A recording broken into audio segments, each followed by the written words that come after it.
தேசிய மகளிர் ஆணையத்தால் கடந்த ஆண்டு பதிவு செய்யப்பட்ட புகார்களில் 39% புகார்கள் குடும்ப வன்முறை மற்றும் வரதட்சணை கொடுமை தொடர்பாக வந்துள்ளன.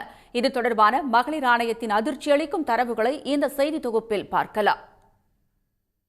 பெண்கள் முன்னேற்றத்திற்கான முன்னெடுப்புகள் ஒரு பக்கம் எடுக்கப்பட்டாலும் பெண்கள் வீடுகளுக்குள் எதிர்கொள்ளும் குடும்ப வன்முறையும் வரதட்சணை கொடுமையும் முடிவில்லாமல் தொடர்ந்தே வருகிறது. கடந்த ஆண்டு தேசிய மகளிர் ஆணையத்தால் பெறப்பட்ட புகார்களில் குடும்ப வன்முறை மற்றும் வரதட்சணை கொடுமை புகார்களே முன்னணி வகிக்கின்றன. கடந்த ஆண்டு 27,672 புகார்கள் தேசிய மகளிர் ஆணையத்தால் பெறப்பட்டுள்ளன. அதில் குடும்ப வன்முறை தொடர்பாக 6,860 புகார்களும் வரதட்சணை கொடுமை தொடர்பாக 3,986 புகார்களும் பதிவு செய்யப்பட்டுள்ளன. 2024 ஆண்டில் 25,743 புகார்கள் பெறப்பட்டுள்ள நிலையில் 2025 ஆண்டில் கூடுதலாக 1,929 புகார்கள் பெறப்பட்டுள்ளன.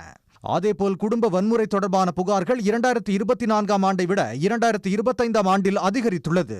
2024 குடும்ப வன்முறை தொடர்பாக 6,237 புகார்கள் வந்த நிலையில் கடந்த ஆண்டு 6,860 புகார்கள் பெறப்பட்டன. அதேபோல் கடந்த ஆண்டு முத்தலாக் தொடர்பாக 41 புகார்கள் பதிவாகியுள்ளன. பாலியல் வன்கொடுமை மற்றும் வன்கொடுமை முயற்சி தொடர்பாக 1,603 புகார்களும் பாலியல் துன்புறுத்தல் தொடர்பாக 1,396 புகார்களும் பெறப்பட்டதாக தேசிய மகளிர் ஆணையத்தின் தரவுகள் தெரிவிக்கின்றன.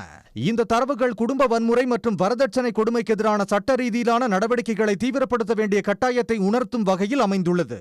உடனுக்குடன் செய்திகளை தெரிந்து கொள்ள சன் நியூஸ் பெல் ஐகானை கிளிக் பண்ணுங்க.